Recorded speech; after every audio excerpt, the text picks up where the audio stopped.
am. So are we on? Okay. This is a regular meeting of the Board of Trustees of the New York Fire Department Pension Fund and the New York Fire Department Life Insurance Fund. It's December 12th, 2014. It's the 5 minutes of 12.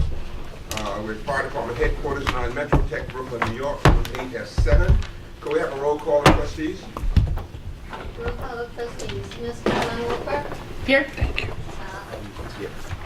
Ms. Susan Dicker? Here. Mr. Antonio Rodriguez? I have Mr.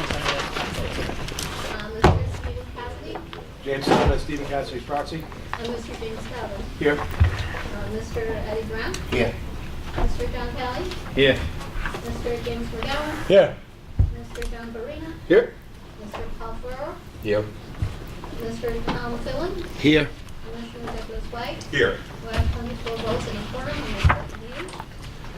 Just before, since there's some new people here sort of here today, and I think that it might be important just to sort of go around, even though we just did it, so people know the affiliations a little bit better. Maybe starting with me, I'm Bill White, I'm the Fire Department, Deputy Commissioner here. Hi, I'm Terrell Brown from the Fire Department. I'm Deputy Commissioner Legal. Okay. I'm John Gibney from the Office of the Actuary. Al Hadstein, Office of the Actuary. I'm Carolyn Wolpert from the Mayor's Office of Pensions and Investments. I'm Mike Malloy from Deloitte. Eddie Brown, Treasurer to UFA. Michael Block, counsel for the UFA. Jim Slevin, Vice President, UFA. Lou Sport from the UFA. Thomas Valen, FDNY Marine Pilot. John Farina, UFOA. Paul Farrow, UFOA. James McGowan, Lieutenant Representative, UFOA. Susanna Vickers from the Controller's Office. John Dorset, Controller's Office. Keith Snow, Law Department. And work for the King Van Einstein Law Department. And Brian Brand. Chris Gandolfo, Deloitte. Deloitte, okay. So why don't we start? I think we're going to start with Deloitte. The reason is that Inga they're going to talk about some of the litigation, I believe, or at least some general synopsis or some comment about the litigation. And for that part, we have to be in executive session. So I want to do Deloitte first. I'm sorry, attorney-client. We're in public session now, so go ahead. Okay. Good morning. Each of you should have a letter with Deloitte at the top of it and a draft of the fire pension plan financials. I'll go through the letter. I'm going to highlight it. If there are questions, certainly we can answer those at the end if you have them. Okay, so we've have substantially completed our audit of the fire pension system. We actually received a signed management representation letter, which is attached, a draft of it is attached to this letter, but just received that. And assuming you guys approve for issuance these financial statements today, we'll be able to move forward and get these things formally issued in the next day or two. So we have completed our audits of the combined financial statements for the New York City Fire Department Pension Fund, the New York City Fire Department Fire Officers Variable Supplements Fund, and the New York City Fire Department Firefighters Variable Supplements Fund. I'll just refer to them all as the funds. And that's as of and for the year ended June 30, 2014. We conducted our audit in accordance with auditing standards generally accepted in the United States of America and had issued our report dated October 29, 2014. Our opinion does contain 2 explanatory paragraphs, one relating to the adoption of GASB 67, which I'll talk about in a minute, a little bit more about that. The other relates to the presentation of the financial statements. In past years, we would come to these meetings with, I guess, 3 or 4 different individual financial statements for issuance. Because of the adoption of GASB 68 and 67, we ended up in working with the City of New York going to a combined presentation format. So we'll only have this one set of financial statements issued going forward.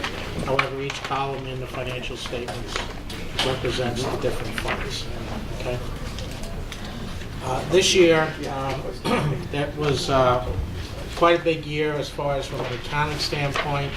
It was a heavy lift year. The city decided to adopt early GASB 68. Now, GASB 67, it relates to the pension plan accounting for the pension systems. Okay, so you guys needed to adopt GASB 67 this year. The city, under the rules of, the adoption deadlines, had the ability to adopt it a year later. And the reason, when they issued these two different standards, oftentimes pensions systems are on a different year end than, say, the government may be. Oftentimes, like for instance, in the state of New York, the pension systems are March 31st year end. Some governments are December 31st year ends and so forth. So because of the different year ends and that the governments participate in these multi-employer plans, they had a 1 year difference in the adoption. The city felt that they needed to adopt both these combined at the same time, and that they did for this past year for the presentation.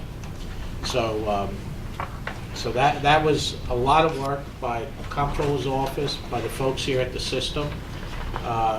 Certainly from our side, KPMG was also engaged to assist the systems and the city in this adoption as well.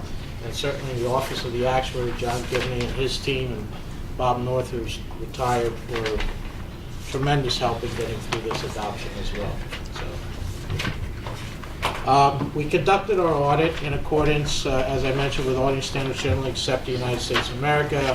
We discussed the responsibilities of conducting an audit in our engagement letter, which was dated June 17, 2014. In doing the audit, we're issuing an opinion on the financial statements from the standpoint of the fairness and accuracy of the presentation and the disclosure. And our responsibility is, as I said, detailed out in the engagement letter. As part of an audit and assessing risks and so forth, the auditor takes a look at the internal controls over, in this case, the different pension systems. And we take a look at the internal controls structure for purposes of identifying risk and determining the nature, time, and extent of our testing. That means that's the level of the detail testing that we do. We did not, for purposes of this audit, because we're not required to, issue a separate opinion on internal controls. That's something you see for public companies in today's world under PCAOB standards. But we did look at internal controls from the standpoint of assessing areas of risk and also for determining the extent of our testing in areas.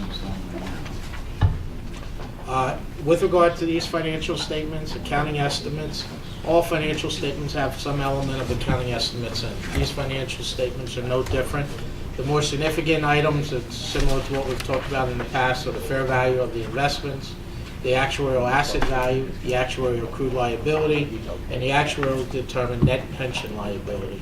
And with regard to each of these estimates, there were no changes in the methods by which they've developed over this course of the year. Uncorrected misstatements, there were no uncorrected misstatements. All misstatements have been adjusted for, if identified. There were no material misstatements that were brought to the attention of management. The significant accounting policies are laid out in footnote 2 to the financial statements. As far as disagreements with management, we had no disagreements. I would say we had the full cooperation of management, not just the pension systems management, but also the City Office of Controller, including BAM and Office of the Actuary as well. With regard to any other difficulties encountered in conducting our audit, we had no difficulties. I think the audit, it was a challenge because of the new accounting rules, but other than that, it was a pretty routine audit. As I mentioned, there was a draft of the rep letter. We have received it signed in final form already, but the draft of the representation letter is attached to this letter. Emphasis of the matter paragraphs I discussed earlier, it was the adoption of the pension rules for the plan along with the presentation. The only other thing to point out is, in our opinion, there is a section for other matters. This other matter paragraph relates to other information that's contained in the financial statements that our audit opinion doesn't necessarily cover. We do look at that information, we do reconcile it to the information we have as part of our audit. But that's not a required part of the financial statement, so that's why that's listed as another matter. That's it as far as my prepared comments. If there are any questions, certainly I can try and answer those. So we have any questions? Dr. Lloyd? Is there any way next time we could get this prior to the meeting? Yeah, it's not required, but I don't think we're not acting on it in the sense. Okay. You know, At least we could read. it's just information purposes. Okay. So that's really what it's for. I agree with you, I understand what you're saying, but it's not, maybe move to the next one. Still a week or so in advance. Could I get Tom's file? The letter? Yeah, you should have it. We've sent it through the info, but we'll send it. There, okay. Any questions? So as far as you're concerned, everything looks good, or? Yeah, I think, this was a challenging year to adopt these pension rules. I mean, really the big impact is on the city. What it meant was the city of New York, for the first time, recorded the pension liabilities on the financial statements of the city. And the city itself, when you look at governments, it's, other than federal governments, it's probably the third largest government in the country. State of California, state of New York, and then New York City, and they're the first to have adopted these rules. So that's a major undertaking what we went through this year. As far as as far as the financials, I mean, I think this year particularly was a very good year for the investment returns. Market was good in each of the plans. I don't know exactly what your percentage was, but the returns were very good for all the systems. That helped. The other thing that took place this year was there were skim calculations that are done. That's a way of certain monies that get shared between the different plans. Those calculations were also included in this year's financial statements for each of the systems, to the extent applicable. So yeah, I think that the presentation changed, but it's basically the same numbers. You had 4 reports. It's all put into one report.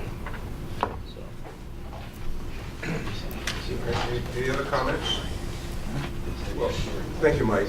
Thank you. Thank you. Okay, good luck, guys. Happy holidays. Thanks, same to you. What we're going to do now, just because I know we have more of a public section to go, but there's some items at the end of it that may be some questions about. So I think that it might be important at this point to turn off the camera and let's go into attorney-client. We're going to take a motion to suspend this part of the meeting, which is a public session, for an intervening report, which is attorney-client, and then we'll come back to it. So moved. Is there a second? Second. Any objections? Hearing none, motion carries. Okay, we can now turn off the...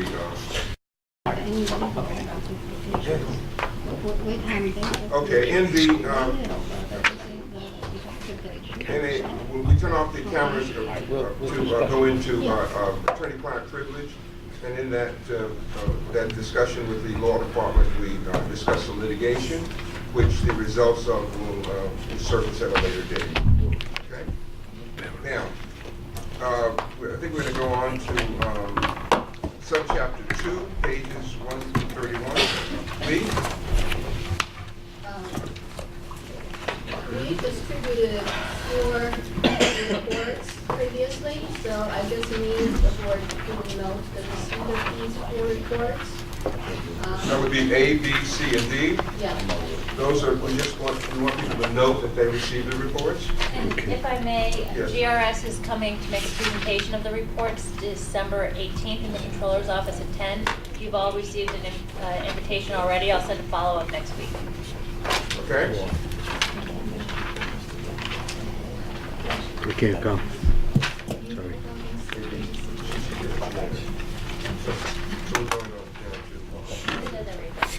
If someone says notice? Noted.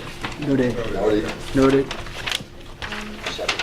board is request to approve application for an option to pension benefit in the amount of $2,239.25 per month to Mrs. Rosemary Brown, widow and designated beneficiary of deceased retired firefighter Albert Brown. So moved. Second. Any objections? Hearing none, motion carries. F, the board is request to approve application for an option for a pension benefit in the amount of $1,574.41 per month. Mrs. Debbie's Berlinson, ex-wife and designated beneficiary of deceased retired firefighter Ronald Brennison. Motion to approve? Second. Any objections? Hearing none, motion carries. G, the board is requested to approve the term of community savings account access to benefits plan members, 34 cases listed. Motion to approve? Second. Any objections? Hearing none, motion carries. H, the board is requested to approve application for return of accumulated deductions in the lump sum amount of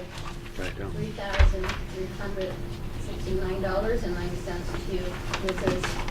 Sylvia R. widow and designated beneficiary of deceased firefighter William J. Whittle. Motion to approve? Second. Any objections? Hearing none, motion carries.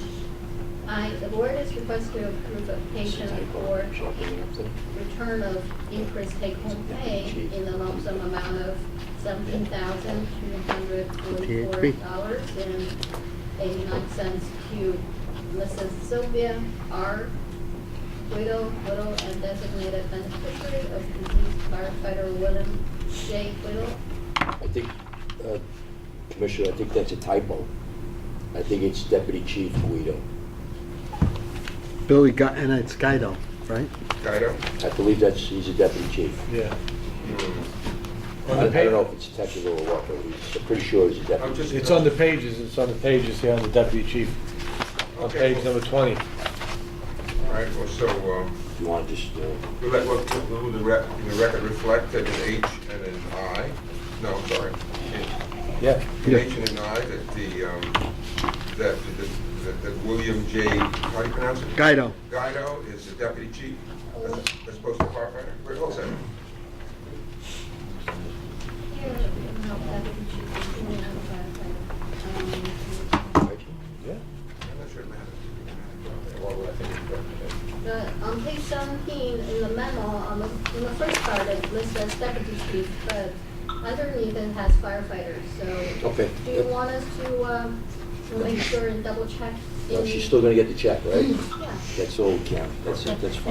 Okay, but nevertheless, we know for the record that. Yeah, thank you. Yeah, That that's is kind a that's totally fine. deputy chief as opposed to firefighter. Thank you. We could call him Guido. Right. Come on. The question was, did we approve I? Because I don't Yes. get- We did approve I? Oh, I don't Did we know. approve I? Not yet. We never got to it. So we need a motion? Let's make a Make a motion. motion to approve, aye, please. Second. Any objections? Hearing none, motion carries. Today, the board is requested to approve application for return of increased take-home pay in the lump sum amount of $50,891.98 to Mrs. Donna Atlas, widow and designated beneficiary of deceased firefighter Atlas. Motion to approve. Second. Any objections? Hearing none, motion carries. Hey, the board is requested to approve advance payments to retirees entered on the fund's November 2014 payroll. 40 cases listed. Motion to approve? Second. Any objections? Hearing none, motion carries. Now, the board is requested to approve these three positions of the subprefect medical board. Motion to approve? Second. Any objections? Hearing none, motion carries. We need a motion to move, I think, in our public session to the fire department life insurance fund. So moved. Second. Is there a second? Second. Any objections? Hearing none, motion carries. We're now in the public session, the life insurance fund. Roll call. Except for which? Okay, fine. Roll call remains the same. A, the board is requested to approve each application for $6,000 for life insurance benefits from beneficiaries of deceased retired neighbors for the cases listed. Motion to approve. Second. Any objections? Hearing none, motion carries. Now need a motion to conclude the life insurance fund meeting and move into executive session for the purpose of deciding disability cases. I make a motion to conclude the life insurance. Second? Any Second. objections? Hearing none, motion carries. We can now, at this point, turn off the cameras. Thank you.